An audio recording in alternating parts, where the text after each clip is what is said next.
જય શ્રી કૃષ્ણ મિત્રો. અત્યારે લગ્નની સિઝન ચાલી રહી છે. અમારી સામે પણ એક લગ્ન હતા અને બાજુમાં જ મંડપ બાંધેલો હતો, ત્યાં રસોડું ચાલતું હતું. તો રસોઈયા દાળ કઈ રીતના વઘારે છે તે મેં જોઈ અને એવી જ રીતના મેં ઘરે એક વખત ટ્રાય કરી. તો બધાને એટલી ભાવી કે બધાએ આંગળા ચાટી ચાટીને ખાધું અને ખૂબ જ વખાણ કર્યા. તો મને થયું કે ચલો આ રેસીપી તમારી સાથે પણ શેર કરું. એક સિક્રેટ ઇન્ગ્રેડિયન્ટ ઉમેરીને આપણે દાળ બનાવીશું એટલે એકદમ વરામાં હોય તેવી જ દાળ બનીને તૈયાર થશે. તો એના માટે અહીં મેં અડધી વાટકી જેટલી દાળને કલાક પહેલાં ગરમ પાણીમાં પલાળી દીધી હતી અને તમે જોઈ શકો છો કે દાળ એકદમ સરસ પલળી ગઈ છે. આપણે જનરલી દાળને કુકરમાં બાફતા હોઈએ છીએ, પણ રસોઈયા દાળને એમને મોટા તપેલાની અંદર ઉકળવા મૂકે છે, જેના કારણે તેની મીઠાશ વધારે આવે છે. તો અત્યારે આ મેં અડધી વાટકી જેટલી દાળ પલાળી હતી અને દાળ બાફવામાં સાથે એક નાનકડો તજનો ટુકડો, એક તમાલપત્ર, એક સૂકું લાલ મરચું અને 2 લવિંગ ઉમેરી દઈશું. સાથે જ આની અંદર આપણે ચપટી હળદર ઉમેરી દઈશું. અત્યારે ક્વોન્ટિટી ઓછી છે એટલે હું તપેલાની અંદર બાફી રહી છું, પણ તમારે જો તપેલીમાં દાળ ન બાફવી હોય તો તમે કુકરમાં પણ બાફી શકો છો. તો આને ધીમા તાપે થવા દઈશું. ઉપર આપણે એક તપેલામાં પાણી મૂકી દઈશું 2 ગ્લાસ જેટલું. તેની અંદર 2 ચમચી જેટલા મેં વટાણા નાખ્યા છે. સાથે સ્વાદ પ્રમાણે મીઠું અને 1 ચમચી જેટલું ઘી નાખી દઈશું. અને અહીં મેં બાસમતી ચોખા થોડીક વાર માટે પલાળી દીધા હતા, 15 મિનિટ માટે. તો આ ચોખાને આપણે આ પાણીની અંદર એડ કરી દઈશું. ચોખા મેં 3 મુઠ્ઠી જેટલા લીધેલા હતા, એટલે લગભગ પોણી વાટકી જેટલા ચોખા છે. તો અહીં મેં આવી રીતના દાળ ને ભાત બંને સાથેને મૂક્યા છે, પણ તમે અલગ અલગ પણ ગેસ ઉપર રાખીને બાફી શકો છો. તો આને મિક્સ કરી લઈશું અને હવે ઢાંકીને એકદમ ધીમા તાપે આને અડધી કલાક માટે આપણે થવા દેવાનું છે. અડધી કલાકમાં વચ્ચે આપણે ચેક કરીને પાણી એડ કરી દઈશું જો ઓછું લાગે તો. તો જુઓ, લગભગ અડધી કલાક થઈ ગઈ છે અને 15 મિનિટ પછી મેં ચેક કરીને પાણી એડ કરી દીધું હતું અને આપણા ભાતનો દાણો એકદમ સરસ ચડી ગયો છે. તો લગભગ 90% જેવા ભાત ચડી ગયા છે. તો આની અંદર આપણે 3 થી 4 ટીપા લીંબુના રસના એડ કરી દઈશું, જેનાથી ભાતનો દાણો એકદમ સરસ છૂટો છૂટો થશે અને સફેદ પણ એટલો જ થશે. તો હવે આપણે આને ઉતારીને ચાળણીની અંદર કાઢી લઈએ અને આપણે દાળને ચેક કરી લઈએ. તો જો અહીં મેં ભાતને ચાળણીમાં કાઢી લીધા છે. તો હવે આને આપણે ઢાંકીને રહેવા દઈશું, એટલે થોડા ઘણા જે કચાશ હશે તે પણ સરસ પડ્યા પડ્યા ચડી જશે. અને આપણે દાળ જોઈ લઈએ, આપણી દાળ પણ એકદમ સરસ બફાઈ ગઈ છે. તો આપણે કુકરની અંદર દાળ બાફીએ ને આવી રીતે છૂટી તપેલામાં બાફીએ તેમાં પણ દાળની મીઠાશમાં ઘણો ફરક પડી જાય છે. તો એક વખત આવી રીતના ટ્રાય જરૂરથી કરજો. હવે આની અંદર જે ખડા મસાલા હતા તે બધા જ કાઢી લઈશું અને આની અંદર બ્લેન્ડર ફેરવી દઈએ. રસોઈયા જ્યારે દાળ આવી રીતે બાફતા હતા તો એમણે સાથે સૂરણના ટુકડા પણ નાખ્યા હતા અને જ્યારે દાળને ઝેરીએ ત્યારે સૂરણ પણ અંદર મિક્સ થઈ જાય, તેના કારણે દાળમાં ખૂબ જ સરસ ટેસ્ટ આવે છે. પણ મારી પાસે સૂરણ નહોતું એટલે મેં નથી એડ કર્યું. તો તમારી પાસે હોય તો જરૂરથી એડ કરજો.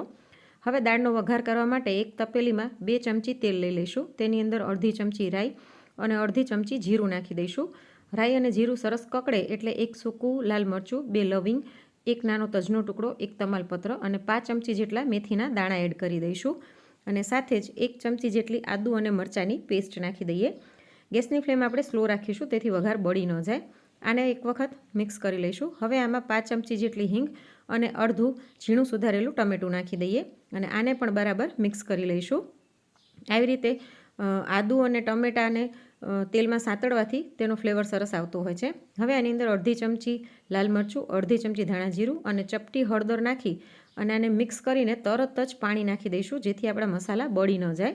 તો અહીં મેં 1 ગ્લાસ જેટલું પાણી નાખી દીધું છે. તો આવી રીતના પાણીને પહેલાં વઘાર કરીને પછી એમાં દાળ ઉમેરવાથી દાળના સ્વાદમાં ઘણો ફરક પડી જાય છે. હવે જ્યારે દાળ પલાળી હતી ત્યારે જ મેં 2 ચમચી જેટલા શિંગદાણાને પણ ગરમ પાણીમાં પલાળી દીધા હતા. તો આ શિંગદાણાને પણ આપણે આની અંદર એડ કરી દઈશું અને સાથે જ 2 મોટી ચમચી જેટલો ગોળ નાખી દઈએ. વરાની દાળ હોય છે તે થોડીક સ્વાદમાં ગળી હોય છે, પણ તમને જો ઓછી ગળી ભાવતી હોય તો તમે ગોળ ઓછો એડ કરી શકો છો. તો આને બરાબર મિક્સ કરી લઈશું અને હવે આને આપણે ગોળ ઓગળી જાય ત્યાં સુધી ઉકળવા દેવાનું છે. તેની સાથે જ આપણે લીમડાના પાન એડ કરી દઈશું. જનરલી આપણે દાળના વઘારમાં લીમડો નાખતા હોઈએ છીએ, પણ રસોઈયા આવી રીતના પાણીનો વઘાર કરીને પછી લીમડો એડ કરે છે, જેથી લીમડો કાળો પણ નહીં પડે અને એકદમ સરસ પાણી ઉકળશે તેની સાથે લીમડાની સુગંધ ભળી જશે. તો આવી રીતના લીમડો પછીથી એડ કરવાનો. તો હવે ગોળ ઓગળી જાય ત્યાં સુધી આપણે આને મીડિયમ તાપે થવા દઈએ.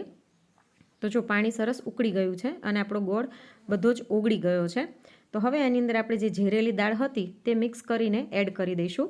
જનરલી આપણે દાળ વઘારીએ તો વઘાર કરીને તરત દાળ રેડી દઈએ છીએ અને પછી જરૂર મુજબ પાણી નાખીએ છીએ. તો એના કારણે દાળ ફીકી પડી જાય છે. તો આવી રીતના પહેલાં પાણીનો વઘાર કરી તેને ઉકાળીને પછી તેની અંદર દાળ એડ કરવાની, તો દાળનો સ્વાદ સરસ આવશે. તો આ બધું બરાબર મિક્સ કર્યા પછી હવે આની અંદર આપણે ખટાશ માટે આંબલીનો રસ ઉમેરી દઈશું. આંબલીને પણ મેં દાળ સાથે જ ગરમ પાણીની અંદર પલાળી દીધી હતી, 2 ચમચી જેટલી આંબલીને. તો આને બરાબર મસળી લઈશું અને આના જે કૂચા છે તેને ફેંકી દઈશું. તો અને 2 ચમચી જેટલો અત્યારે હું આંબલીનો રસ આની અંદર એડ કરું છું. ખટાશ અને ગળ પણ દરેકની પોતાની ચોઈસ હોય છે, તો તમે તમારી ચોઈસ પ્રમાણે ગોળ અને આંબલીનું પાણી એડ કરી શકો છો. આપણે જનરલી દાળમાં લીંબુ નાખતા હોઈએ છીએ, પણ વરામાં આંબલીનું પાણી નાખે છે. આંબલીની ખટાશ અને લીંબુની ખટાશમાં પણ ઘણો ફરક પડી જાય છે. તો તમારે એકદમ વરા જેવી જ દાળ બનાવવી હોય તો આંબલીનું પાણી જ નાખવાનું. હવે ધીમા ગેસે ઢાંકીને આને 20 મિનિટ ઉકળવા દઈશું. 20 મિનિટ ઉકળ્યા પછી આપણી દાળ તૈયાર થઈ ગઈ છે. દાળને જેમ વધારે ઉકળીએ તેમ તેનો સ્વાદ વધતો હોય છે, એટલે ઓછામાં ઓછી 20 મિનિટ તો ઉકાળવાની જ. આ વખતે તમને એવું લાગે કે દાળ ઘાટી થઈ ગઈ છે તો તમે આની અંદર 5 કપ જેટલું પાણી એડ કરી શકો છો, પણ ઠંડુ પાણી એડ નહીં કરવાનું. પાણીને ઉકાળીને ગરમ પાણી એડ કરવાનું. આની અંદર હવે સ્વાદ પ્રમાણે મીઠું એડ કરી દઈશું અને એક સિક્રેટ વસ્તુ ઉમેરીશું જેના કારણે દાળનો ટેસ્ટ 100 ગણો વધી જશે, અને તે છે જાવિત્રીનો પાવડર. જનરલી આપણે ક્યારેય દાળમાં જાવિત્રીનો પાવડર એડ નથી કરતા, પણ એક વખત તમે કરી જોજો. 2 ચપટી જેટલો જાવિત્રીનો પાવડર મેં અહીં લીધેલો છે, તે આની અંદર નાખી દઈશું અને સાથે જ થોડીક ઝીણી સુધારેલી કોથમીર નાખી દઈશું. જનરલી આપને એવું લાગતું હોય છે કે દાળમાં બાદિયાનો ટેસ્ટ આવે છે, પણ આ દાળમાં આપણે બાદિયા નથી એડ કર્યા, છતાં પણ દાળ એટલી સરસ ટેસ્ટી લાગશે કે બધા ખાતા જ રહી જશે. તો આને બરાબર મિક્સ કરી અને હજી આપણે 5 મિનિટ સુધી ઉકાળીશું, જેથી જાવિત્રીનો ફ્લેવર છે તે દાળમાં એકદમ સરસ બેસી જાય. તો આવી રીતના જો તમે દાળ વઘારશો, ભલે તમે રોજ આવી રીતના ન વઘારો, પણ ક્યારેક કોઈક પ્રસંગ હોય અથવા તો મહેમાન આવવાના હોય કે વાર તહેવારે આવી રીતના દાળ બનાવી જોજો. ઘરમાં બધા વખાણ કરતા નહીં થાકે, એટલી સરસ લાગે છે દાળ. અને તમે જોઈ શકો છો કે દાળની કન્સિસ્ટન્સી એકદમ પરફેક્ટ છે. તો આની અંદર પાણી એડ કરવાની જરૂર નથી. પણ તમને એવું લાગે કે જ્યારે જમવા બેસીએ ત્યારે દાળ ઠંડી થઈ ગઈ હોવાથી થોડીક ઘાટી થઈ ગઈ છે, તો 2 થી 3 ચમચી જેટલું ગરમ પાણી એડ કરવાનું. ક્યારેય પણ દાળમાં ઠંડુ પાણી એડ નહીં કરવાનું. તો હવે ગરમા ગરમ દાળ અને ભાતને આપણે સર્વ કરી દઈશું. પણ તે પહેલાં દાળમાં એક બીજી વસ્તુ નાખીશું, તેનાથી તેનો સ્વાદ ખૂબ જ વધી જશે, અને તે છે 1 ચમચી જેટલું દેશી ઘી. તો હવે આપણે સર્વ કરી દઈએ. અહીં મેં ભાતને પ્લેટમાં લઈ લીધા છે અને તમે જોઈ શકો છો કે એકો એક દાણો છૂટો છે અને વરામાં જેવા હોય છે તેવા જ આપણા ભાત બનીને તૈયાર થયા છે. હવે ઉપરથી આપણે તૈયાર કરેલી ગરમા ગરમ દાળ સર્વ કરી દઈએ. તો તમે એક વખત મારી રીતે આ દાળની રેસીપી જરૂરથી ટ્રાય કરજો. અને આજની આ રેસીપી તમને કેવી લાગી અને તમે કયા શહેરમાંથી મારો વિડીયો જોઈ રહ્યા છો તે કોમેન્ટ કરીને જરૂરથી જણાવજો. અને જો આજનો વિડીયો ગમ્યો હોય તો લાઈક કરીને વધુમાં વધુ શેર પણ કરજો. અને આવી જ અવનવી રેસીપીઝ જોવા માટે અને મને સપોર્ટ કરવા માટે ચેનલને સબસ્ક્રાઈબ કરવાનું ના ભૂલશો. સબસ્ક્રાઈબ કરવું બિલકુલ ફ્રી છે. જલ્દી જ મળીશું એક નવી રેસીપી સાથે. Thanks for watching.